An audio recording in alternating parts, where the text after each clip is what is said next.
Hello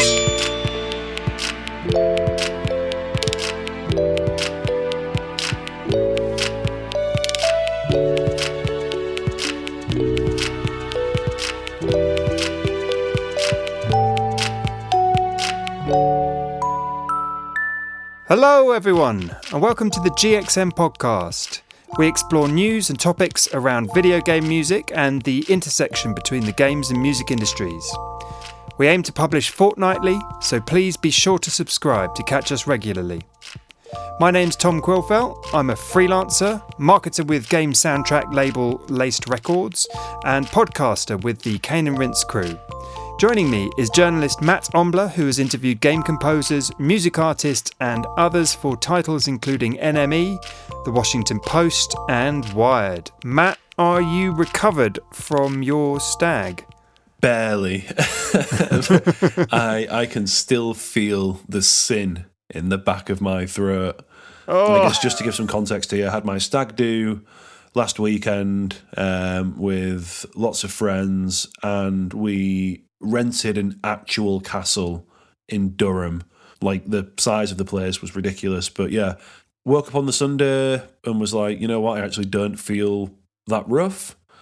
Monday morning, went into work and I was like, oh God, I still feel like, I think I might have ducked this, you know what I mean? I think I've come out of it okay. And yeah, then like Tuesday came around and I was like, oh, I'm starting to like feel a little bit like bad now. And then Wednesday, like it just hit me and I was like, oh God, like I feel horrible. Woke up on Thursday and was like, my body's just given up. Like my mind is soiled and my body is just like giving up. So all I've done is basically on the evenings, I've just been trying to get through Final Fantasy 16, which I have now finally finished. And I don't want to say good riddance because that implies that it's a bad game, and I don't think it is a bad game, but I'm just happy I'm done with it. Do you know what I did? I booted up Tears of the Kingdom for the first time since Final Fantasy 16 came out, and I was just like sat in the bath with it for an hour and was like,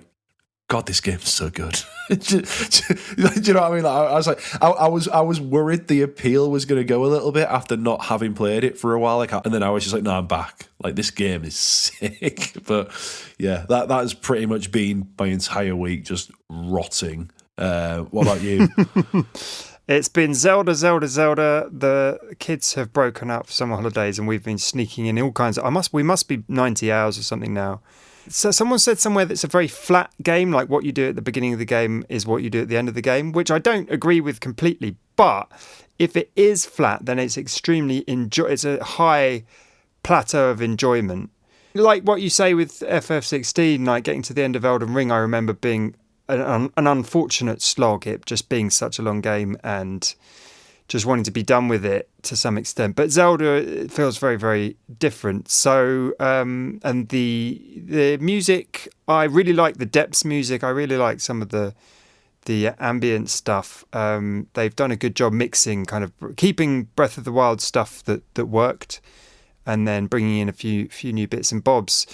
And I've been playing some Deathloop in preparation for Cane and Rinse, and remembering how groovy and incredible that soundtrack is as well. That's got great kind of ambient, quiet music that just suddenly breaks out into these huge rock pieces that I really, really like. Obviously, bit bias, what with Lace Records and everything. And then soundtrack-wise, it's been all over I don't know, I've just been really all over the place. I was listening to some Shin Megami Tensei 5 earlier because people were recommending that. That's very weird, kind of electro, distorted, anxious soundtrack. It's really, really a mood. And then just diving about other bits and bobs like Arcane, the soundtrack. The many volumes of that I've been working through. For some reason, I fired up Austin Wintory's Absolver soundtrack earlier as well, and that I think is underrated. I think that's got some banging stuff, but it's quite a subtle score. And then we ran these I can't remember if I mentioned it. These Rainworld pieces by Jerry Asker on the latest blog. He did these 3 different pieces, and that is a fascinating indie game that the modding community kind of got hold of and kept it alive, and that's a mood. That's a really strong. That game's got a bit like Hollow Knight. It's not a similar mood to Hollow Knight, but it creates a mood in a similar way, in that players get very deep into it and, do fan art and really inhabit that world. And all of the music I've listened to from the different soundtracks, they just take you to a place. I wouldn't say any one track stands out massively, but just listening to the albums in a big long playlist just really takes you to this other place. So that's been pretty cool. What have you been listening to? Anything else? There's a cool Street Fighter project that we're going to touch on in the news thing, which is essentially an inspired by album featuring some really big names in hip hop. And you've heard me kind of like bang the drum for like video game studios needing to do more with music as like kind of like their IP, just like doing new original music inspired by the sounds of video games and stuff. So that got me thinking back to the golden days of the 90s when there was a lot of video game studios doing this and publishers. And an album that a lot of listeners might not be aware of is a Tekken album called Windermere, The Jungle Mixes. And as we were discussing briefly earlier, Windermere is a stage from the first Tekken game, which I think, being honest, has a terrible, like, it sounds bad. Like the arcade version of Windermere sounds bad. But then you give that tune to Lemon D, who is a UK jungle and drum and bass producer from London, also known as Kevin King. And he basically just put this remix album together of 5 different mixes of Windermere, slapped those on an album, and it absolutely slaps.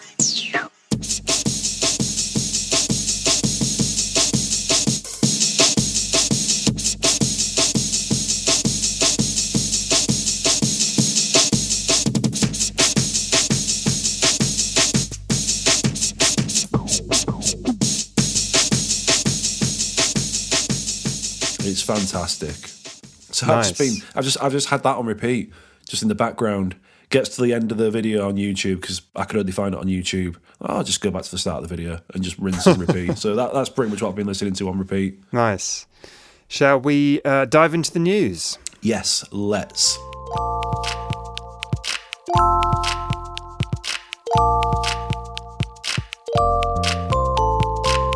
So, Matt, very exciting for you, because you've been, as you say, going on about Street Fighter and hip hop, and this sort of confirms your suspicions, or seals the deal in terms of the marriage here. Yeah. So I think most people listening to this will respect the link between Street Fighter and hip hop, right? Like, the two go hand in hand. There was that amazing piece in Washington Post from Gene Park, I think, that we touched on last time, talking about the series' roots with hip-hop. So Capcom is finally acknowledging that properly. I say finally, I mean, they had Lil Wayne, didn't they, I think, doing a lot of the announcement videos for Street Fighter 6, but they've taken that to the next level.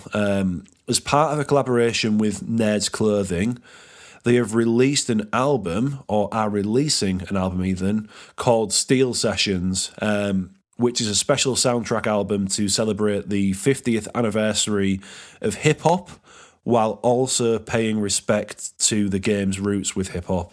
The physical release of the soundtrack is slated for Q4 2023. Unfortunately, only available in the US, but you'll be able to listen to that online digitally.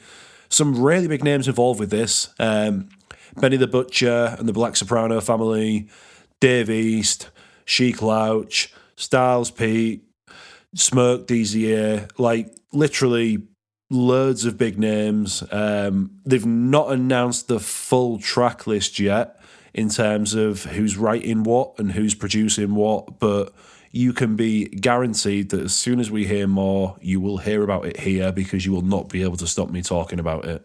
Yeah, we were just talking about that Tekken thing, and now this Street Fighter thing. It did remind me, and I might have already mentioned this, that an artist I used to manage, Bobby Tank, we got invited to do a remix for Halo 4, which was a kind of separate remix album that was being put together. And it was taken very seriously, and, money put behind it and stuff. So, yeah, I reckon there's probably, if we really went out there and searched and did the research, we'd probably find a fair bit of this kind of thing happening over the last few decades. But this seems like one of the most obvious kind of game genre meetups. And then what's this that you found, your little nugget about glocalisation in SingStar?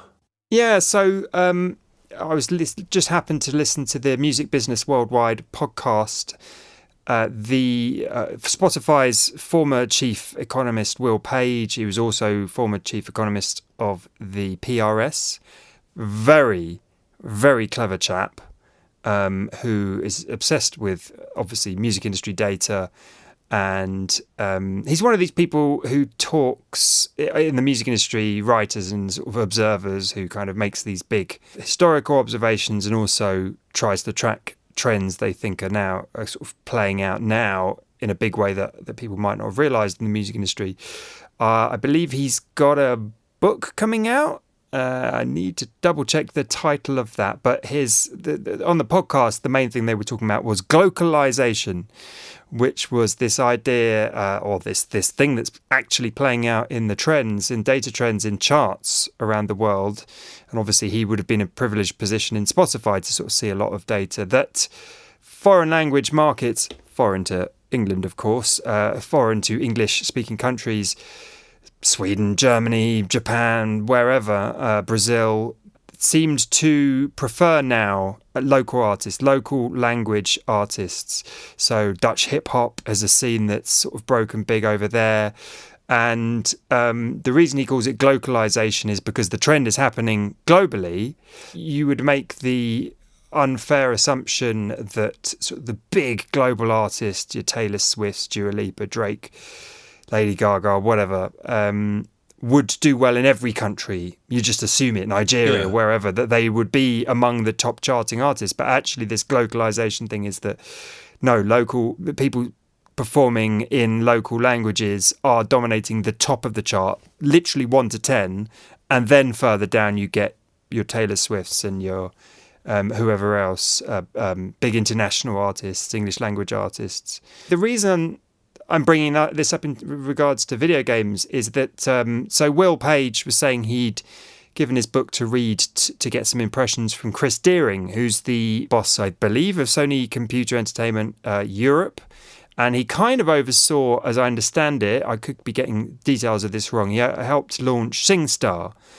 And the interesting thing about SingStar, of course, is that the people at PlayStation saw the data about versions, about songs that are being downloaded and bought, and because it's a karaoke game. I can't quite remember when it started. Is it PlayStation 2 it starts, SingStar? Yeah. So noughties then. And he commented to Will Page, and Will was recounting this story on the podcast, which you should go and listen to. We'll put the details in the show notes, that everybody in PlayStation noticed that the local language version of SingStar in Sweden was more popular than the English-speaking version. And the English-speaking version was packed with huge international pop songs at the time. And so he was kind of saying that in gaming, and obviously this being a karaoke game, it being an interactive thing, not lean back music consumption, as it were, so just buying CDs or whatever, that the point was that Swedish gamers had a choice between these versions and more often than not chose the Swedish language version. And his point was that he was seeing that glocalization decades before it came to the trend became kind of more visible in the wider markets around the world. So it's just important to remember that people who don't speak English, or they might speak English, but it might not be their first language. Yeah.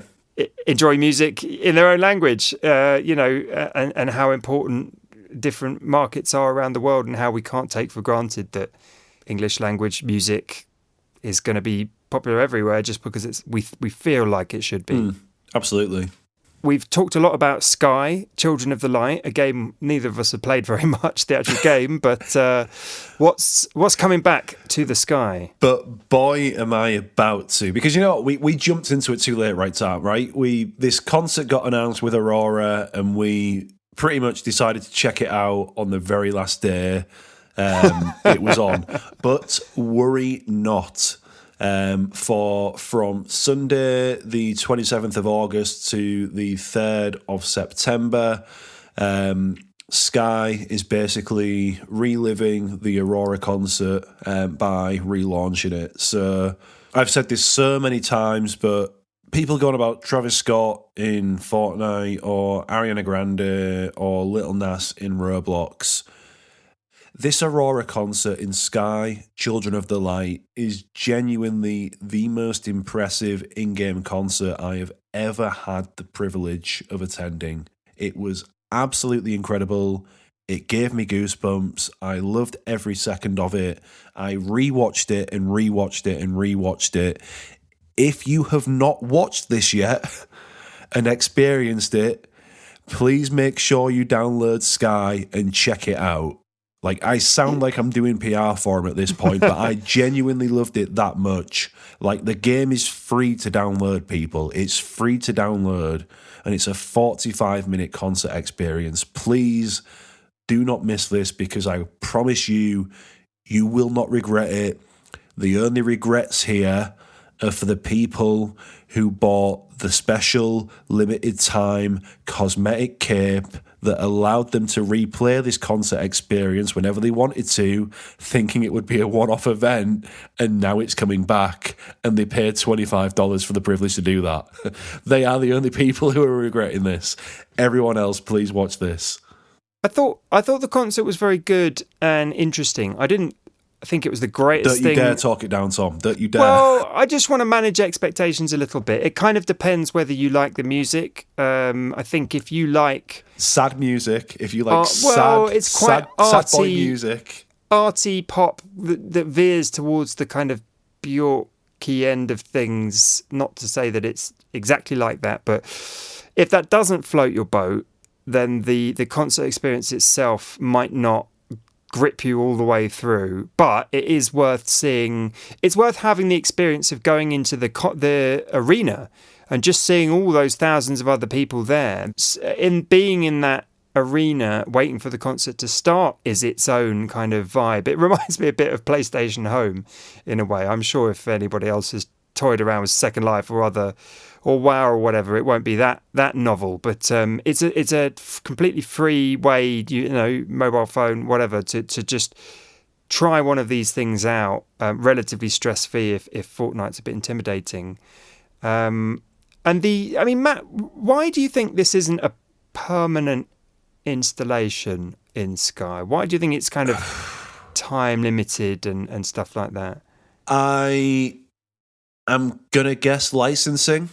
That's the only thing that I can really think of, and I think also as soon as you take something that's special like this as a limited time event, because part of the reason it feels special is because it's for a limited time only, and I think that goes for like a lot of live ops things. Do you know what I mean? Like if you made as soon as you make a game mode permanent, like if you think of all the game modes that are introduced to games like Call of Duty or Halo or whatever else, there's almost that magic to, it's shotty snipes, like when they first introduced that to Halo 3, and it's only like a 2 or 3 week thing. Do you know what I mean? It has that thing about it. So I think it's a mix of licensing challenges, and also they want it to feel like a special seasonal event. Because I think as soon as you just make it a permanent thing, it just becomes you just don't take it as seriously. There might be some server stuff. So this is that's the only thing to add. The reason I mentioned the 10,000 thing earlier is that's literally 10,000 people you can see on the same screen. Like in terms of 10,000 people, because I think Fortnite servers are capped at like 100, or not servers, but they're capped at 100 people you can have in your game, right? Whereas this is literally 10,000 players, And this is something when I read I think there was an interview Genova Chen did, the CEO of that game company, with Push Square, where he was basically saying they've got this technology now that they've been working on for ages, which allows them to have so many people in like a single game or event. So also as part of this, they are trying to break the world record for the largest number of players to ever appear in a single game together. And I know the Sky concert supported 10,000 simultaneous players. In the kind of lobby stadium place. In the stadium, but also as you're floating around kind of thing, because there's a lot of people in there as well, because you can see that and Sky gets away with it, right, because it's not a graphically intensive game, do you know what I mean? It's that the aesthetic of the game lends itself to, like, I'm not a graphics nerd, but I can't imagine it's as hard to fit. Well, it's a mobile first developed game. Exactly, so it'll be interesting to see how many people he actually managed to cram into a single server, because that whenever I've interviewed like artist managers or just people from bands and whatever else and asked about the differences between virtual concerts, in-game concerts and physical concerts, the one thing they always say is, well, video games are never going to be able to replicate that experience of standing at a concert next to your best friends and the adrenaline and the atmosphere, right? And beer spilled on you, smell of sweat. Shoes hitting you in the head, crowd surfers. The smell of weed kind of wafts across the crowd. Sticky shoes, but getting crushed. Games are never going to be able to replicate that, but I think the closer they can get to fitting as many people into a single experience and making it more of a shared experience on a mass scale rather than it just being something that you do with a group of maybe 4 or 5 people, I think that's something that will definitely stand in the favour of virtual concerts. I think the way forward is actually in the interactivity. Yeah. Is actually to keep innovating on the thing that makes it an interactive experience rather than just watching a concert DVD or whatever, watching a Blu-ray. How limited is your character's motion? What are you able to do in the world and the emotes and all that kind of thing? I think that's what that, and the quality of the music, obviously, would be, and the interestingness of the artist. Like if they carried on doing kind of floaty pop songstresses, Aurora is extremely talented. I do not mean to denigrate her in any way, but if they kept just doing that style of music, I think it would be less interesting to me each time. So I think innovating on the artists themselves and then also the interactivity is the way forward for me, rather than 10,000 people in one place. Although it was a very impressive thing when we booted up, when I booted up the first time. So, and it's been a while since they had it on. It's been, we tried to do it on, what was it, January 2nd? And it was just shutting down that night or something. Yeah. It was a long time ago. So they've left it a decent chunk before bringing it back. That game company, if you are listening, Nordic Giants, next. Trust me on this. Get them involved. But elsewhere, we have had a very good listener shout-out, I believe, that you managed to check out earlier. Yeah, so Pierre, our very good friend from the now playing bilingual French and English newsletter, who does the Lord's work, rounding up a whole bunch of soundtrack releases and giving his, refreshingly frank opinions on them, which I really appreciate, actually, because you do want a bit of opinion from a critic rather than just like everything's wonderful or just factual. But so he gave us a DM just because we were talking about rhythm games last time. Firstly, I should say we completely forgot to mention Beat Saber, which is a tragedy because, of course, Beat Saber is a hugely popular rhythm game in VR, specific to VR, and has been doing very well for itself and is a bit of a killer app. So we should have mentioned that. Anyway, Pierre pointed out that there's a game in development that was announced this summer called Fretless, The Wrath of Rifson, by Ritual Studios, and the publisher is Playdigious Originals. I don't have a release date. It's a turn-based RPG about wielding powerful legendary instruments and gathering mighty riff attacks. And looks fun and silly, and like they've got some interactive metal in there, basically. Sounds right up your street. 100%, and I'm all for it. I just want to hear what Rick Riffson and his devilish goons are cooking up.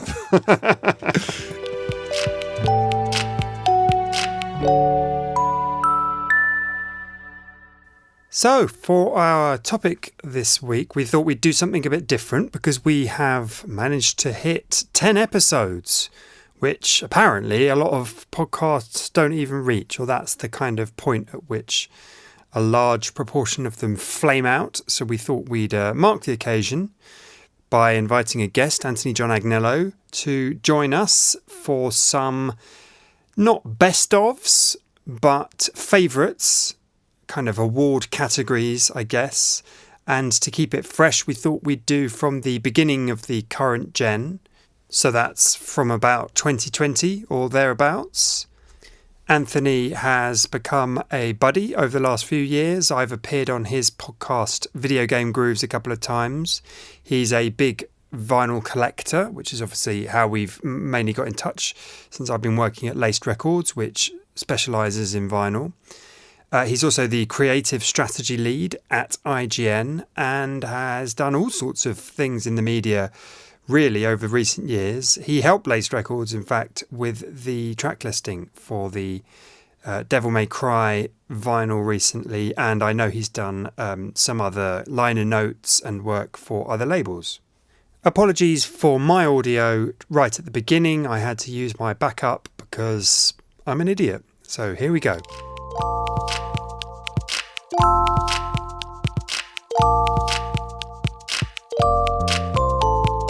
So we're doing recent favourites, and we're going to start in the year 2020 up to now, obviously. 2020 being the year of the PlayStation 5, Xbox Series X releases, but of course we don't have to just stick to games on those consoles. For some of the categories, we may talk about things where the music release is new, but the piece of music it covers is older. So these rules are made to be broken. So if anyone picks a 2019 game by mistake, we won't flame roast you. So, chaps, I think we need to start in the tradition of Matt, who likes things hard.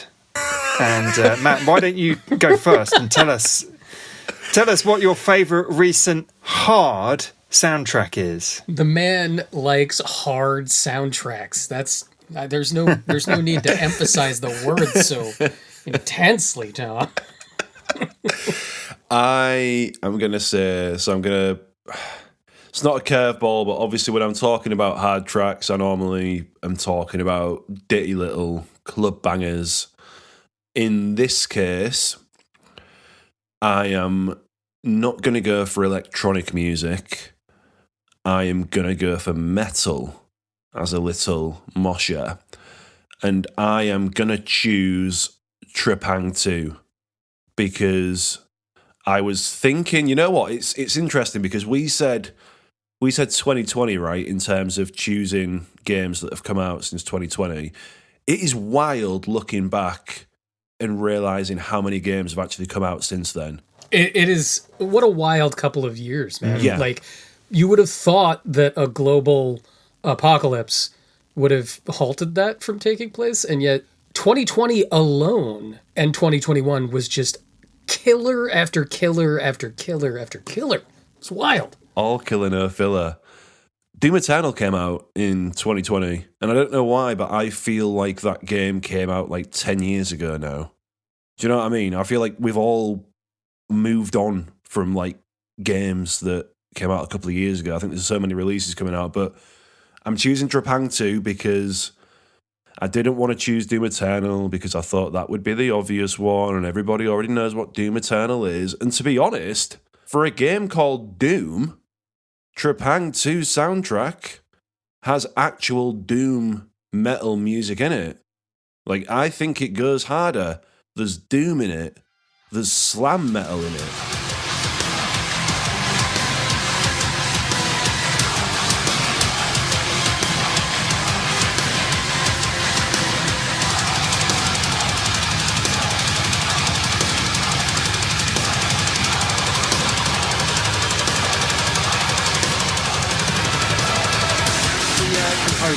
behind us. Brendan McKagan, he's right up there with Mick Gordon. If you like heavy music, listen to the Trepang 2 soundtrack. It's up on all DSPs. There's a full link as well, full video on YouTube. It's just disgusting. It is genuinely sickening. I feel nauseous talking about it. Anthony, does your pick make you feel wonderfully nauseous? Yes, it does. I actually do find this music occasionally nauseating because I don't necessarily conflate hard always just with like club bangers. It's not always Ghost in the Shell for PlayStation 1. I also think of aggressive, brutal discordance. And the soundtrack to Returnal is the first one that comes to mind.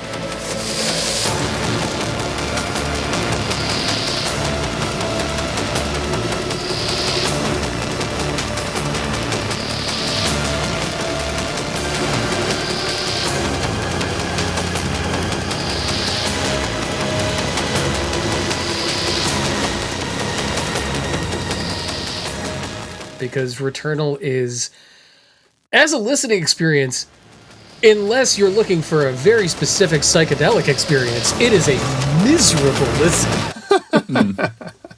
It is. I don't know. I quite if you've trained yourself to be able to listen to that kind of grinding electronic ambient kind of stuff. It's an extremely high quality version of that. But yeah, you have to be in the mood or a mood to withstand it. You have to be in a place, and I think in the years since 2020, in 2020 and its aftermath, Returnal is the sound of many of those days. Pain, but it just delicious pain, just succulent pain. But I find it remarkable. I can never remember how to pronounce the composer's last name correctly, Krillic, or I know I'm mangling it, which is mortifying. Have you listened to the follow-up album, the sort of Volume 2 stuff? No, I didn't even know that exists. So it's worth checking out. Yeah, I should. The thing that I find so remarkable about it is if you watch a trailer or if you play the game for a little bit, you would interpret that music as sort of being like pat, formulaic, modern science fiction prestige television music. You would hear that like sort of echo effect that opens a lot of the songs, like wow, and think like, oh great, it's a show that your like one friend keeps telling you have to see it on Netflix and you'll never watch it. But the music turns out to be so much richer than that, and that game's become one of my favorite games of all time, and the soundtrack works totally on its own. It's that good. I couldn't decide on this one. I had a few suggestions. I was sort of going between Mr. X Nightmare, The Streets of Rage 4, but I haven't. Risk of Rain 2 has some very, very hard, great prog rock. There's a couple of hard bits in Final Fantasy VII Remake, the Airbuster theme especially, and Hades goes pretty hard in various places. But I think actually it's got to be Rollerdrome for me.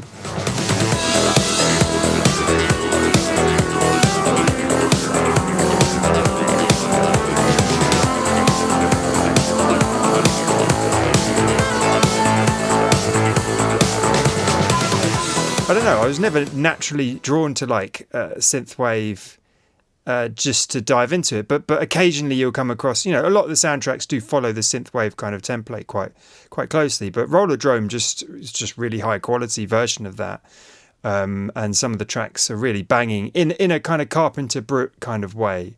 Very similar, I guess, to if you extrapolate it out from Roller Mobster from Hotline Miami 2.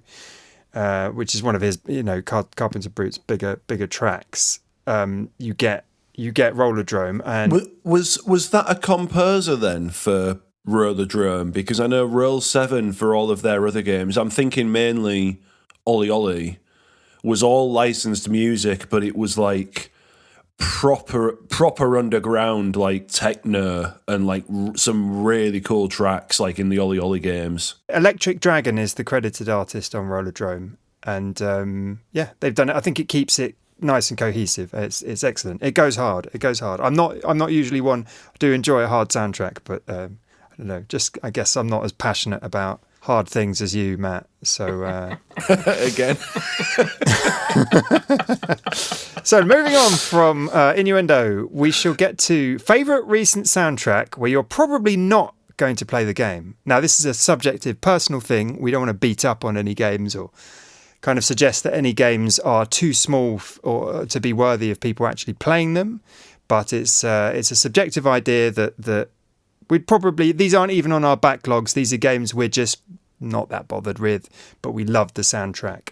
So, Anthony, how about you going first? I'm a sucker for Japanese breakfast at any given time. I think her music is absolutely exceptional. Michelle Zauner is one of the great recording artists of our particular cultural moment, and her music for Sable. Come in to me, show us the way. I'm caught between the wind and parts of the unknown. Adored between two worlds, a sight to see. It feels like everything is moved. You know, what do you even call Sable? It's sort of a Mobius-esque indie sci-fi game. Sad journey.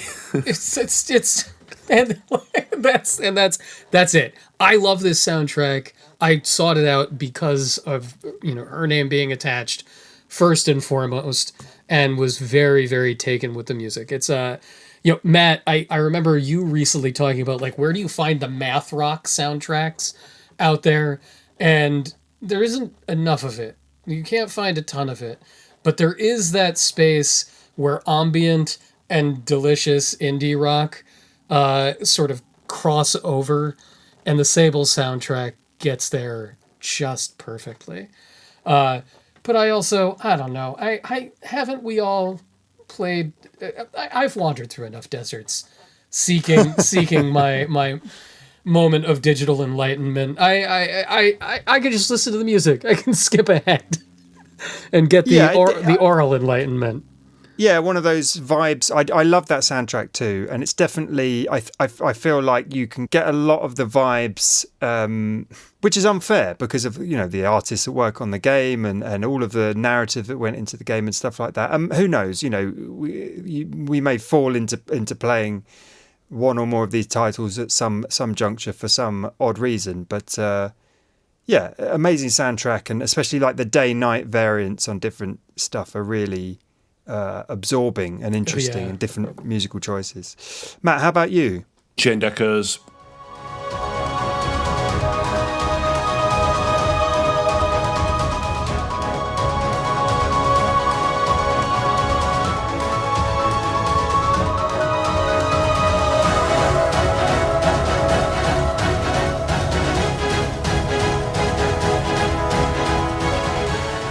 Genuinely one of the best soundtracks I've heard in a long time, but I just don't have the time for another RPG in my life.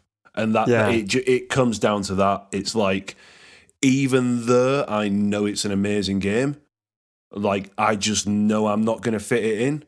Like, I can't make that kind of commitment anymore. Like, and if it weren't going to be Unchained Echoes, it'd be Persona. Because again, like, all you've done is talk about like how amazing Persona is and how amazing the music is in the game. And I know the music in the game is amazing because I've heard it, but I just don't want to put myself through that hell of just going, I've got to see this through to the end now. This is it. Like, this is my social life. Like, I'm not coming out for beers tonight because I've got a commitment. Like 10 years ago, when when Persona 4 came back out on Vita, I was like, you know what? I want to be with these characters again. I want to be in that place. I want to listen to this music, but I cannot bear to play this game again. And yet, I was like, I got to do it. I got to do it. So I set it to very easy. Like when you can just mow through everything, no strategy, no thought, no effort. It took 52 hours. Oh my God. 52 hours just to That's ridiculous. Just to see it. Yeah, don't play Persona, Matt. It is just such a commitment. You've got to really be in the mindset. It took me a failed long Persona 4 playthrough to get to Persona 5. Chained Echoes, I watched some of the previews and stuff, and the soundtrack is absolutely banging, obviously. But the more I heard about the sort of technicalities of the game and the depth of it, I thought, I don't know. I have played a lot of RPGs recently, despite saying how little time I've got as a parent, and then I've played through flipping Elden Ring, Zelda, Persona 5 just in the last 2 years. But for some reason, I don't feel with indie RPGs, I just don't feel that pull, really. And this one got rave reviews, up in the 90s and stuff, Metacritic as far as I remember. But still, there's something about really technical RPG that doesn't have the AAA polish that just for some reason puts me off a little bit, which is unfair. Did you play Octopath Traveler? No, but Octopath Traveler 2 is very, very high on my backlog to get to and to suggest, or maybe to play with my wife or suggest to her, because she's always looking for the next Japanese RPG to get to. Favorite recent soundtrack where you probably won't play the game? Well, this is the one I just thought of endless examples of, which I will very quickly list and then try and pick a favourite. It's Genshin Impact, Signs of the Sojourner, Stonefly, Chained Echoes, Dark Tide, Wavetail, Trek to Yomi, Hoa, and Rollerdrome as well. I don't think I'm going to get to any of those games. I love the soundtracks to all of them. Trek to Yomi, very good soundtrack. Don't play it. Just that's not to be cruel. It's not quite up to the same standard, as it were. Yeah, I mean, I'm trying to think about the reasons I won't play some of these. It's like genre, like Genshin Impact would seem fairly obvious, because if you're not into free to play and gacha stuff, then it seems fairly off-putting. But Signs of the Sojourner, actually, that really is an incredible soundtrack.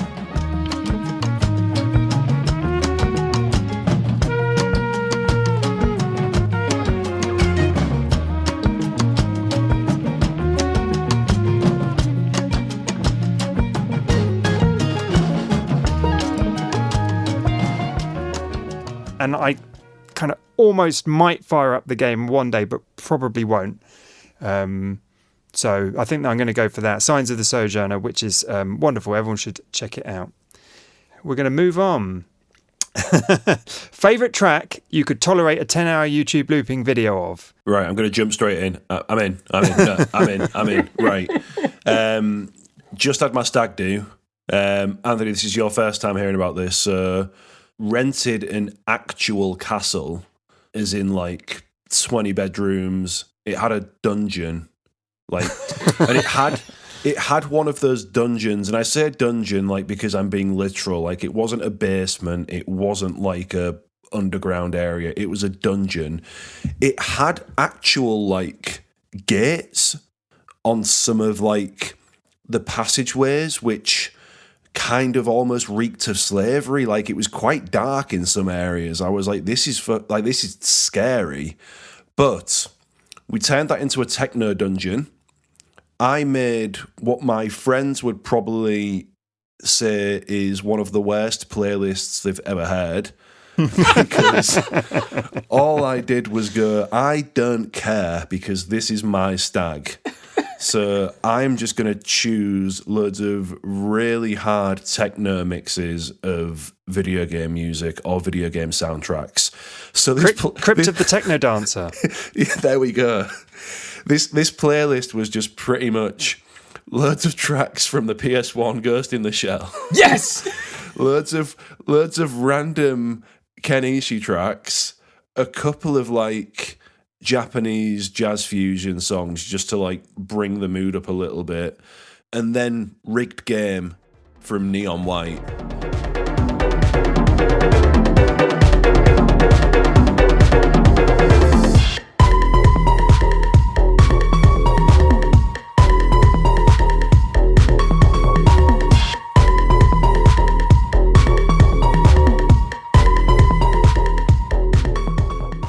I don't know if either of you have played Neon White, but there's a certain track on there for one of the side characters, and obviously Machine Girl did the soundtrack for that. And Rigged Game is just, it's just such a good track. And I just had that on repeat over and over and over again. To the point where my friends were just like, it's that song again. I was just like, yep. Yes, it is. It's hard to describe how much fun I was having just literally jumping up and down in that room, pretty much on my own, while my friends were just like, yeah, we're just going to allow it. It's his stag. We can just let him have this moment. But yeah, Rigged Game, Neon White. I'm never going to get tired of that track. Neon White is because of my obsession with Returnal. And a game that allows me to just continue to flow, to never stop moving, to just constantly do things as quickly as possible, and then to do them over and over and over again. I've looked at Neon White and I was like, I can't play that. I can't play that. That's my child needs a father. I have to go to work. I cannot. And then I'll see like snippets of dialogue or hear a piece of the music and I'll be like, nope, can't do that. Can't engage. And at first I was able to rationalize it. I was like, well, it's not physical. I'll just wait for it to be physical. They'll never release it physically. And now it's coming out next month physically. Yes, is it I'm8-bit, yeah. I have nowhere to hide. Anymore. I'm just going to dip in with mine. We did the vinyl. We pressed the vinyl sold through Devolver for Death's Door, and also we put out the digital soundtrack. And I got very familiar with a track called Hall of Doors.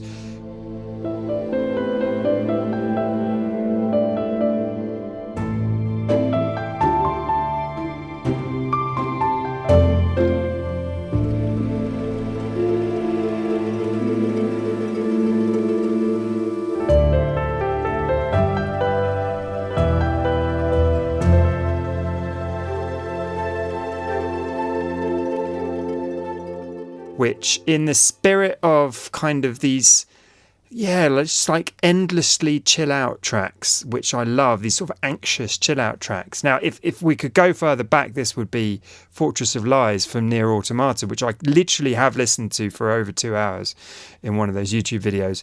But yeah, I think David Fenn's Hall of Doors, he was one of the co-developers of Death's Door, which is a great game as well. But this track in particular, I could go for a long, long time. It's just so mellow, and the melody just subtle enough and comes in just enough that I reckon I could survive the torture of 10 hours. Anthony, how about you? I don't know if I'm ready to out myself as being this preposterously basic, but I guess I'm going to do it. I think I have listened to Fishing Vibes from the Sonic Frontiers soundtrack for 10 hours straight.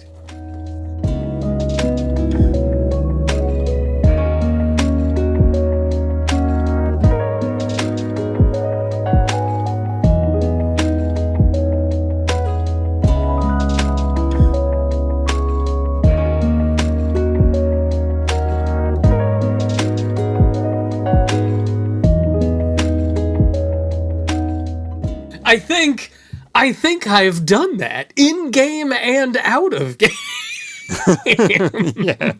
There's zero irony in saying this. I love this. It is the platonic ideal of the chill beats to study 2 song. Like they've crystallized it down to its purest form, and there is something so compelling about that beat loop where I just vanish inside of it. And it doesn't have that, sort of a narcotic effect that listening to Lo-Fi Girl does, where I'm like, oh, I guess I'll just sit in this couch and never leave home again. I'm not disengaged, but I'm not so engaged I become agitated. It is just, oh, it's just persistent. It's a perfect flow state at any given moment. And then, if you're playing it in the game, you get Big the cat there being like, hey, are you done fishing yet? And you're like, no, Big. I'm just going to keep doing this. Absolutely not. Pass it to the right, man, not the left. He never bogarts. He's just a very gentle companion, Big the cat. No, I love it. And I was lucky enough to get the larger vinyl release of that. And it's a killer listen, but you only get to hear it for approximately 2.5 minutes, and that's not enough. Yeah, I felt interesting with the Resident Evil 1996 release, the final release we put out, and I was talking to several different super fans of Resident Evil music and trying to work out ideal track lengths. And obviously the save theme of Resident Evil 1, as I recall, it's like a minute of music, but you can't just loop it. It's like a 15-second loop or something like that. It's ridiculously short musically, but people could listen to it for 10 hours. So it's like, well, they bought this vinyl. How long should this track go on for? I can't remember exactly the track length I went for in the end. It's what sort of felt most natural. But yeah, there are some tracks, aren't there, that they could just go on forever. And when you announced Resident Evil 96, I thought to myself, one whole goddamn side of one of those LPs better be the save room music. The save theme, yeah. That needs to be 18 solid minutes. Right, we're going to move on to, and this is a bit of a spiteful category written by me. I'll be honest. Favorite cover track or album that isn't Final Fantasy, Chrono series, or Zelda. And Anthony, I'm going to put you back on the spot. This is hilarious because I wanted to just go and look at track names for this selection, and in my iTunes library, the album logo for this is sitting directly next to the Chrono Cross Radical Dreamers Edition soundtrack. So it's almost like the Chrono Crud is going to get on top of it. But it is the Capcom Fighting Collection soundtrack and remixes from last year. Right. Yeah, strong. Let me show you something. But remember. Oh, yes, I remember that. Short. Warehouse. Mustache. Sweet. And I feel like, this is the kind of archival release that if it had been put out in the world 10 years earlier, I think people would have been a lot more excited. But it just sort of came and went, and it's all of the Darkstalkers titles. It's the incredible underplayed CPS3 fighter called Red Earth. It's an incredible game, and it's so bizarre. And the soundtrack that Capcom put out alongside it, they didn't promote it nearly enough. There is a selection of just really killer original songs that sort of tap into the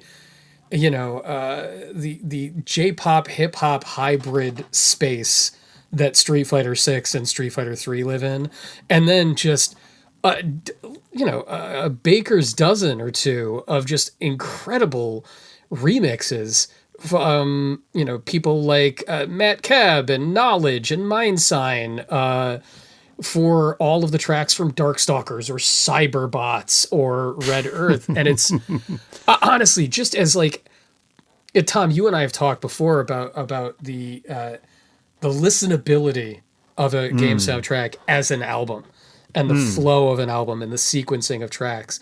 And pound for pound, I think I listened to this collection more than almost every other soundtrack combined last year. Is unbelievably good. So have you seen the hip hop collection that they're doing for Street Fighter 6, Anthony? I just read about it yesterday. They're doing that, and there's obviously some really big names involved. And I've always kind of said there's always been this really big link naturally between Street Fighter and hip hop. And I think, like, by association, just beat 'em up games in general, right? But I feel like it's only in the past couple of years that Capcom have really started pushing that with the music. Totally. Like, and actually there's been all the competitive scene is like full of, like, Knowledge was telling me, like, he goes down to all the tourneys and stuff and he's at all the events, but it's only in the past couple of years that Capcom seem to have, like, paid notice and gone, right, we should probably get these guys involved with the soundtrack and get them doing stuff. So I think Capcom Fighting Collection, the fact you've got these big names like Knowledge remixing some pretty obscure tracks, do you know what I mean? Absolutely. Doing something cool with them. Like, I just absolutely love that. Have you played Street Fighter 6? Oh, I adore it. What's the deal with the music in that? Because when Capcom announced this hip-hop collaboration with this special album, loads of people in the comments on Twitter were just like, I'd rather have this as the OST. I find it very strange. You know, the character themes in Street Fighter 6 are very good. And I've always found it strange that Street Fighter 5 is sort of held in such high regard, because I find those tracks to be pretty forgettable by and large. There's at least like a sort of identity to the character tracks, but with the exception of the character tracks, the UI presentation of Street Fighter 6 is the best music in any Capcom game in a decade or more. That's high praise. I'll throw it right out there. Like, the music, like, don't come at me with Monster Hunter, don't come at me with any of this stuff. Give me when you're playing one-on-one fighting locally, the intro track that plays as the characters sort of enter the ring is so infectiously joyous and loud and good. Look at all my haters, y'all making them mad. When it's all said and done, they gon' call me a legend. I love to break bread, but I'd rather break records. I'm ready for a fight when it's on, it's on. The music is so good in those sequences, it's got my wife playing Street Fighter with me. And that is not a thing that I've ever been able to convince her to do in 13 years of marriage. So, Achievement unlocked.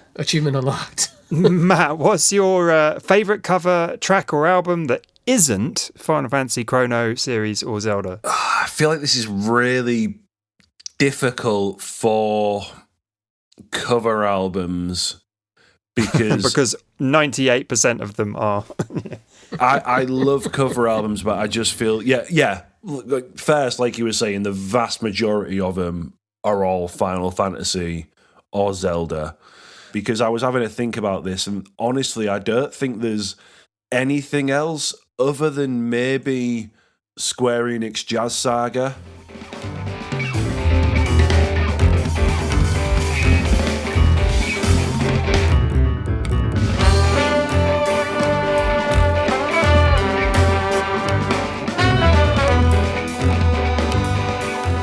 Which is just a load of jazz covers and arrangements from the Saga series. That's the only real thing I can think of in the past, like, year that isn't... Yeah. There we go. What's yours? Mine's going to be... so, The Songs of Supergiant Games was a kind of orchestral and arrangement album. Darren Korb got together with Austin Wintory and so, you know, the vocalist whose mind is slipping my mind, who he often works with on his games, you know, Bastion, Transistor, Pyre and Hades. I hear Austin Wintory talk a lot on different podcasts, and he is a fantastic raconteur, and he was talking about, you know, just really wanting to do the arrangements for these. The version of Paper Boats from Transistor, which is, you know, I Transistor, a game I'm probably never going to play, did enjoy the soundtrack a lot. You know, lots of songs on that soundtrack, and Paper Boats has this big chorus, this kind of big emotional chorus, And the kind of production of the original track is, it's pretty good. He was at a certain stage of his career, like it fits the game and everything. But this arrangement, just the way it kind of emotionally reaches its climax, properly gave me goosebumps the first time I heard it. Always find you.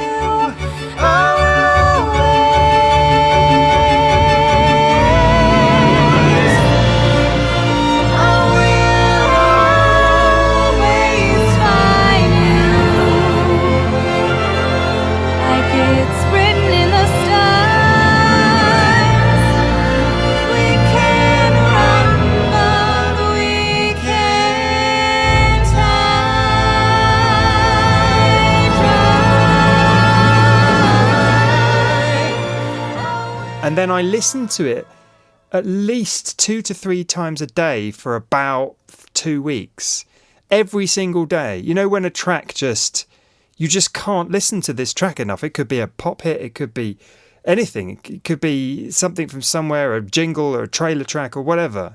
But it just gets in under your skin. And this was definitely one of the ones for me. And I recommend the whole album, but that track in particular, if you sort of floated past the Transistor soundtrack the first time or whatever, Darren Korb is a fantastic songwriter, as well as composer, riff writer, etc. So definitely worth checking out. Okay, guys, time to lose our jobs. We want the spiciest, most piping hot take about recent video game music. It is pretty broad, bring as much heat as you want. Maybe I'll go first. I'll just dive in. Since we're talking about cover albums, I am a little weary. I'm weary enough to never press play on jazz cover albums. Whoa! And the reason, oh no! And the reason Tom, is no. The reason is that I would prefer to listen to good jazz. I mean, they're great musicians in a lot of the cases, but I want to go and listen to the best of the jazz genre on its own. I don't need it pegged to a video game theme that kind of crops up in the opening bars and then disappears for 7 minutes and then comes back. How dare you, sir? Are you telling me that the Promises, the Legend of Mana jazz covers album isn't as good as Herbie Hancock's The Prisoner? How dare you? So yeah, it's just a feeling I've had seeing even like the Square Enix music kind of videos roll past, and when it's a jazz ensemble, I just think, yeah, but I could just go and listen to something, some Brad Meldau or something, Bad Plus and stuff, who are doing like Radiohead covers, and occasionally there is a Zelda cover by a jazz band that's first and foremost a great jazz band. So it's a bias I have. It's a kind of a grump I have. It's my spiciest take I can think of. For now, who's got the spiciest take out of you guys? All right, again, this is a moment where I might get a death threat on the internet after saying this in a public forum. But guys, the soundtrack to Celeste is okay. It's just okay. It's not bad. It's not amazing. I'm not going to go start a religion because of the soundtrack to Celeste and then have all of the holy texts of Celeste be based on these B-sides and these deep cuts and these remixes and this chill out version of the Celeste soundtrack. It's fine. And I'm thinking it's not comparative. I'm not saying that other soundtracks have more merit. I don't understand. I don't understand the fixation. I feel a little bit the same way about Undertale. I couldn't really get. I played about 12 hours of the game, didn't really get it, didn't get the humour, and the soundtrack. I guess I just didn't get it. I just don't get it. I don't understand it. So I do like Celeste. I like the game. I like the soundtrack. Yeah, the game's incredible. The game's incredible. I did say at one point after, I think it was like the wrap up of like best games of 2018. Had I encountered Celeste when I was 14 years old, I probably would have started a religion about that game. Like, it is that game speaks to the adolescent experience in a way few games do. But I can't, at the end of my 30s and my early 40s, have the same reaction I would had I not encountered similar things previous. So there you go. That's a good one.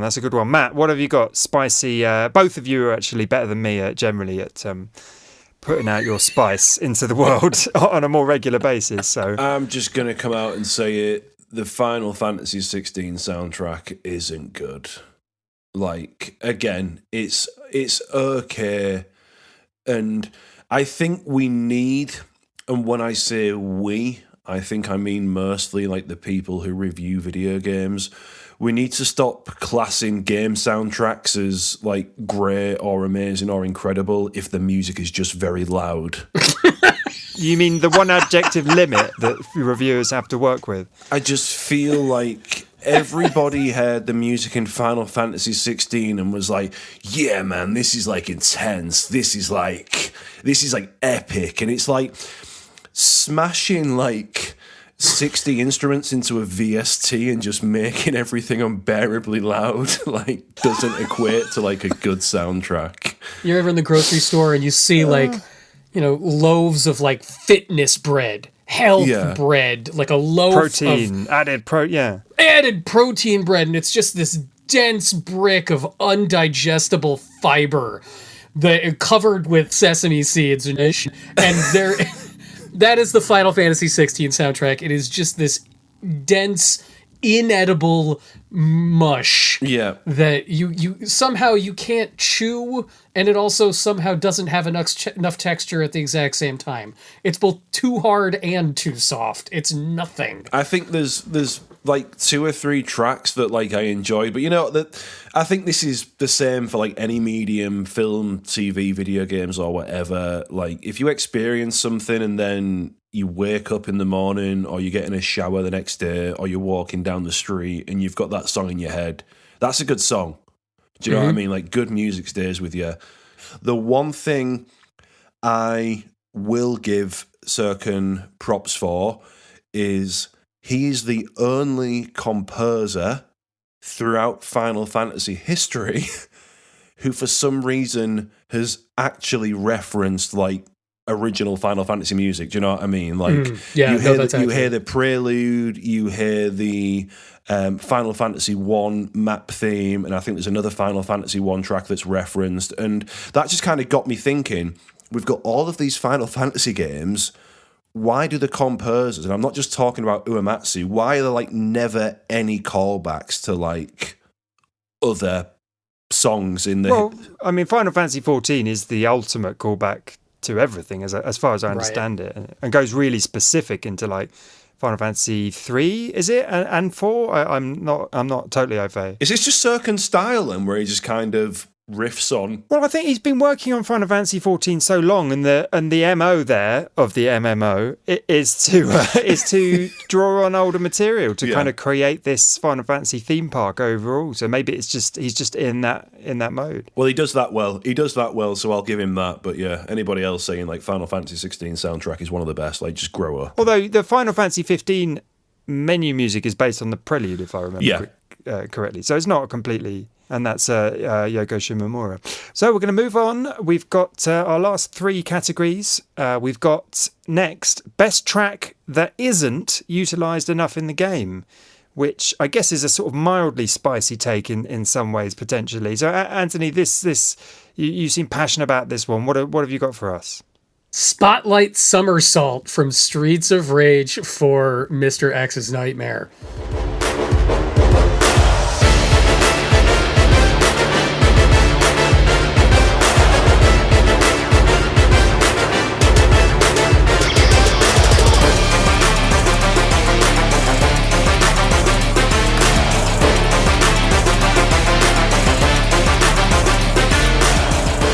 Why is this song restricted only to certain parts of the endless horde mode of this game. It should be the boss theme in every stage. It should be in every part of this game forever, because it's the best thing T. Lopes has ever written. It is just gigantic. When that song starts and you hear the ridiculous thumping timpani and then the hornblats come in, it is perfect. It's perfect in every way. And we were talking also about, we're not going to get in depth, but the idea of like, what is a track I use to give people a recommendation for all video game music? Spotlight Somersault. Every time. It covers 2 categories. Excellent. It's just giant song. So good. Great stuff. Matt, how about you? So I was going to go Streets of Rage 4, and I was going to say Expander, the lift music from Streets of Rage 2, just for not being in the game at all. I just feel like, there's callbacks to like other Streets of Rage songs in Streets of Rage 4. They should have put Expander in there. But what I am going to say is, I don't know the track name, but Resident Evil 3 Remake, as unbearable as that game was at times, when you're leaving the lab at the end of the game, you get one of those typical kind of like intense escape epic themes. And it's just, the one in Resident Evil 3 Remake is just absolutely brilliant. And that is genuinely the only track I can remember from that entire game.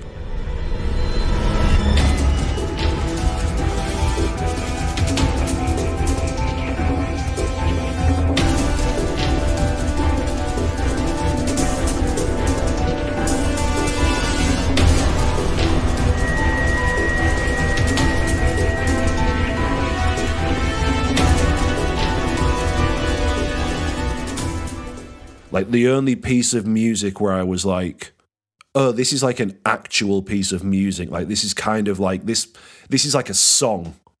Whereas, like, everything else I've heard in the game so far is just like, ooh, and just like weird. I found this really hard to think about, because actually it requires really deep knowledge of both the game, a recent game, and the soundtrack. But in Deathloop, you have these, you have a couple of composers took care of the diegetic music. One was Ross Tregenza, who did some of the stuff that the Eternalists play, which is great stuff. But then there's this chap, Eric Talaba, who did the songs for Rambling Frank, who's one of the visionaries in Deathloop. And there's one of them is an absolute bop called The Revenant. And you do hear it over the radio prominently early in the game, but it's just, I could have done with more of it. I could have seen Frank perform it or something live. I needed more of that in my life, and it really sticks out on the soundtrack as one of the best of those kind of diegetic in-universe songs. I thought that was really great stuff. We're going to count down to our second to last, our penultimate, and seems a fairly obvious one given Anthony's collecting predilections and my job, which is favourite video game vinyl release of the last few years. Actually, we're gonna pivot. Matt, do you have a favourite video game vinyl release from the last few years? Bomberman Hero, like without a doubt. Like I think when I first started collecting video game vinyl, I was like, Bomberman Hero is like that's what I need. Like that's the long game, right? This is why I'm here. This is what I'm waiting for on this planet, yeah. And then it got announced. So absolutely buzzing with that. Second, I'd say Battle Garaga. Oh yes, yes, absolutely. Like that. I think it's like the second or third track, the real housey one. The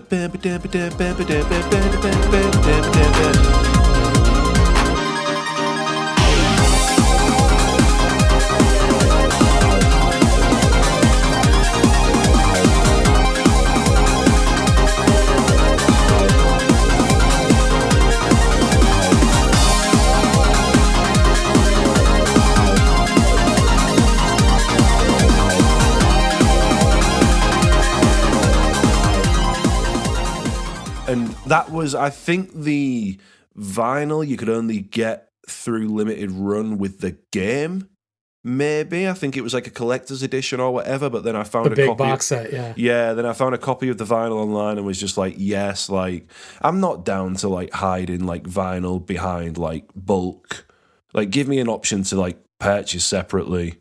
Like, if there wasn't an option to purchase separately, I'll stand corrected. But I got my hands on it anyway. I'm just going to dip in with mine. Obviously, I've got. I'm not really a collector. I've got everything on my shelf, all my samples sent to me from Laced Records. I think of all the package of it. I worked on a lot of them and helped kind of pull some of the art together, the art ideas and stuff.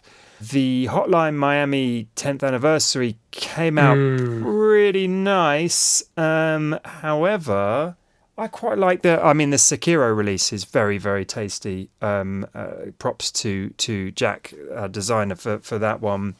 I think that's got to be it. Sekiro is just, and the artwork by Anato Finstark, who's a sort of prodigious social media artist, puts a lot of their stuff up there. Just fantastic. These paintings, they're absolutely glorious in the use of colour. So yeah, Sekiro for me. Anthony, you've got this is presumably a hard pick for you. You know, it's easier than you might think, strangely. I will say, number one, just to back Matt up, everyone go and buy whatever copies remain of the Bomberman Hero soundtrack after it was pressed, so that when it's reprinted, the liner notes will actually be included this time. Because they were written by a real smart person whose ideas about things are worth reading. I do think that's a spectacular release, but pound for pound, the best vinyl release of any soundtrack is Bion's Pixel Junk Eden 2.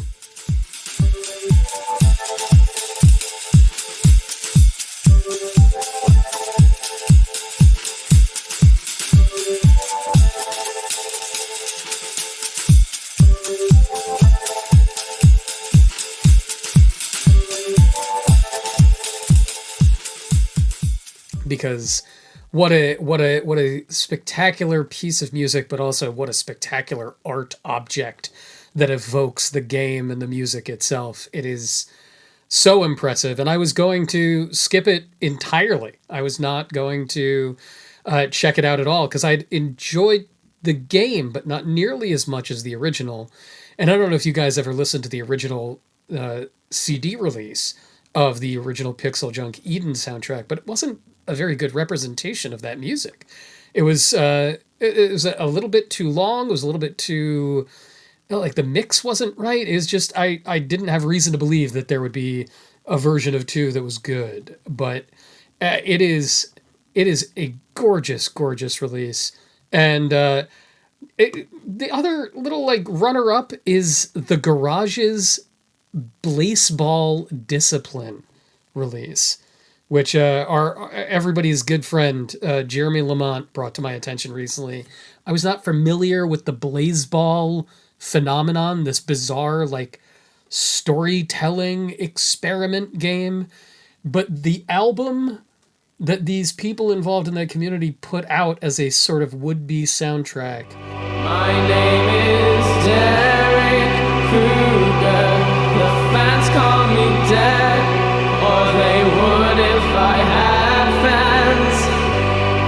They said that when I grew up, I couldn't be anything, so I up and joined the band. Proud of every strike I throw, write them down in a ledger, that's nowhere near full, and when I'm jamming It's better than every Mountain Goats album since 2006 at being a Mountain Goats album. Wow. It's exceptional. It's an incredibly ridiculous collection of indie rock songs about baseball gods and peanuts and forbidden books. It's incredible. Incredible. Highly recommended. Excellent. So we're going to turn to our last category, God's Honest Truth, Best Soundtrack. Obviously, there is no best among music releases because it is so subjective. So what we really mean is, what was your favourite soundtrack from the last 3 years? But we're calling it God's Honest Truth, Best Soundtrack, just for the giggles. I am going to kick this off. What's funny about my list and trying to pick from it is just they're all indie games, or sort of you know, slightly larger, more experienced indie developers, but none of them are AAA games that came to mind of just the best. My favourite soundtracks the last couple of years. Spiritfarer came straight to mind, although that's very recent. I did that for Cane and Rinse recently, so I kind of got that in mind. But it is a wonderful, wonderful album. Chained Echoes, incredible stuff. Hades, you know, can't argue with it, really. Chia, I really love John Robert Matz's Chia soundtrack. I think it's spectacular. It takes you to this place. The melodies are beautiful, and the thought he puts into the kind of musicology side of things for that game is ridiculous. And then I've mentioned a couple of times Roller Drome. We've all mentioned Neon White, but I mean, really, it's got to be Tunic. It's got to be the you know, liquid electronica vibes of Tunic.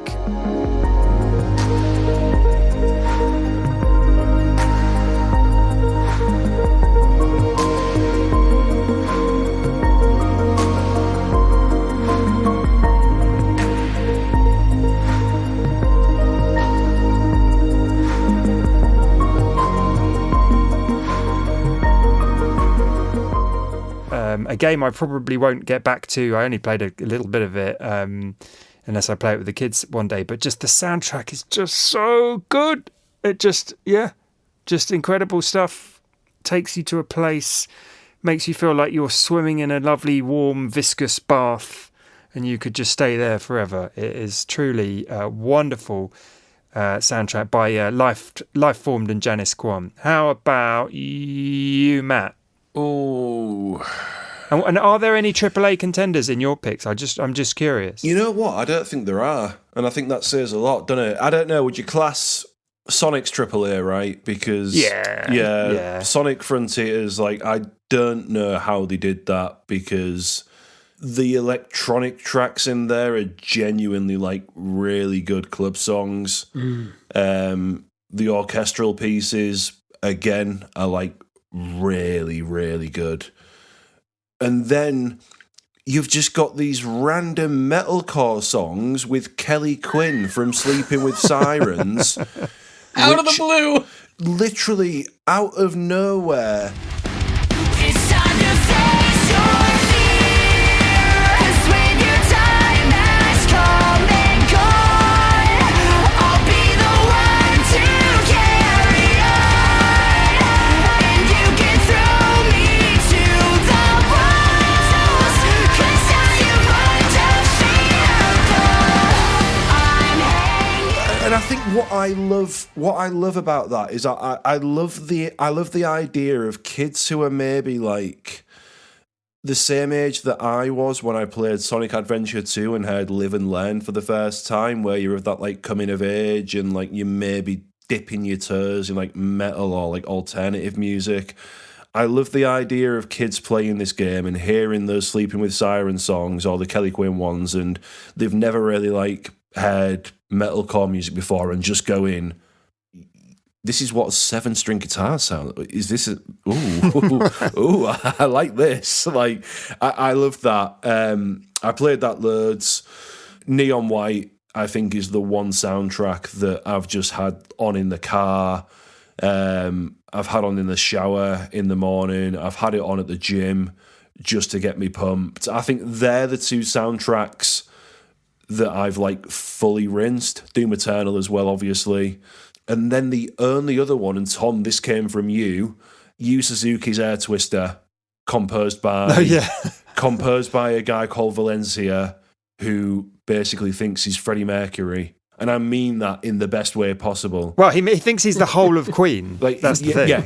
You know what? Freddie, just saying Freddie Mercury, like that's like an insult to him. Like he embodies Queen. Bring back medieval travesties, medieval feathered societies. Nay, and yet it moves. Disease and cure are man-made, and they can be forgiven.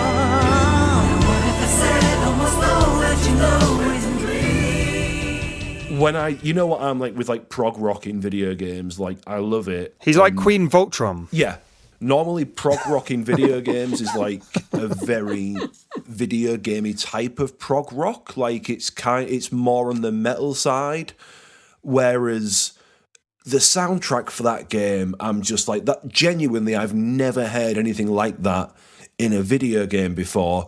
And it was just you just found it as an Apple Arcade game and was like, listen to this. And I was like, this is the best thing you've ever shown me. Like, I don't even know what inspired me to listen to it in the first place. I don't think I didn't touch the game. I don't think I was ever...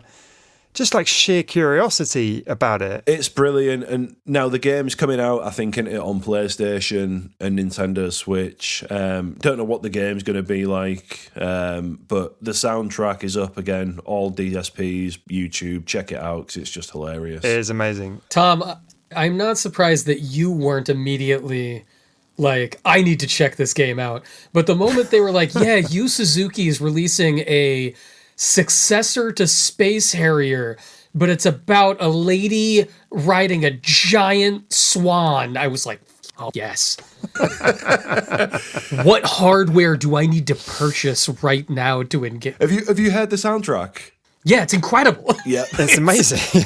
Yeah. Matt, do you think I didn't order the CD the moment it became available? I have a hard copy of that soundtrack, and it's amazing.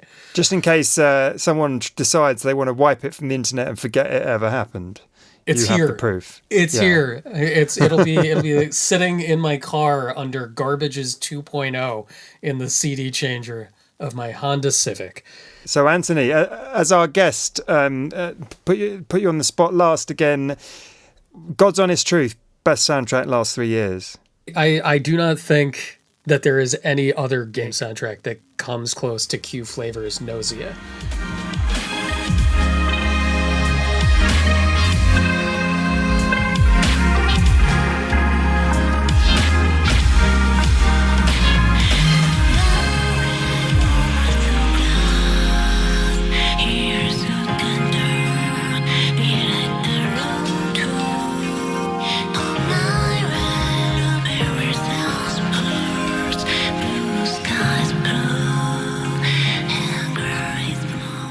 The soundtrack to Nausea is unlike anything else in all of game music. It is... I don't know about you guys, but I was that person that was heartbroken when M83 decided to start making pop songs. Like, you know, there were those early M83 albums that were just, here is a barrage of the sweetest, most painful noise that you can possibly endure. Like a sonic tidal wave of feedback with what might be vocals beneath them, but you can't really tell. And I've been waiting for somebody to give me that again. And Q Flavor's Nausea soundtrack, there is no category for it. It's M83's Red Seas and Dead Cities 2. That's the genre. From the very first track on this, Call of Ender.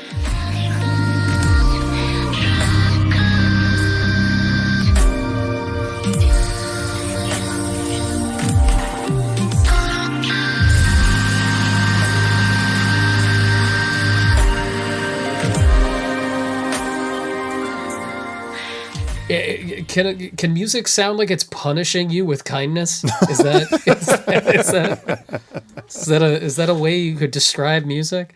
I think it is incredible, and I think that it is one of the most, sort of criminally undersung things to come out in recent years. I'm going to be honest. I think I'd heard the name Nausea, or someone had talked about it briefly on a podcast or something, but that one caught me completely from left field when you said that. Yeah, and I would have never in a million years, I'm not like a visual novel guy, so I wouldn't have played this game had a friend not said, you need to hear this music, because you will freak the geek out. which I did promptly. And I listened to this for the first time. This game came out in 2020. I heard the soundtrack for the first time in the summer of 21, and it's just stayed in constant rotation for 2 years. Wow. Yeah, it's incredible. It's incredible. What a great pick. Well, I'm very. I hope a lot of people are discovering that for the first time. If from that recommendation. Well, thank you very much for joining us, Anthony, to kind of celebrate our 10th episode. Hopefully, we finish on a high and then never record again. No. We'll be back for GXM 11. Hopefully, many more after this. Maybe we can make this a semi-regular thing. I don't know. Maybe not every 10 episodes, but something beyond that. We'll see. We'll see how far we get. But yes, thank you, Matt. Thank you, Anthony. Thanks so much for joining us as we explore the intersection between video games and music. Please be sure to subscribe and leave us a review on your podcast service of choice, especially Apple Podcasts. You can find us on, it's not Twitter anymore, it's X, Instagram, and new threads, all at GXM Podcast. If you've got any feedback, hit us up at gxmpodcast@gmail.com. We'd love to hear from you. The show was produced by both of us, it was edited by me, and music is by Zach Foster.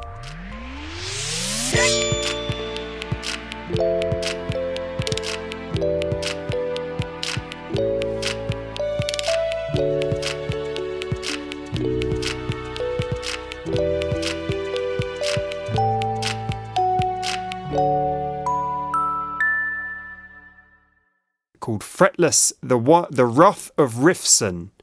Called Fretless, the Wrath of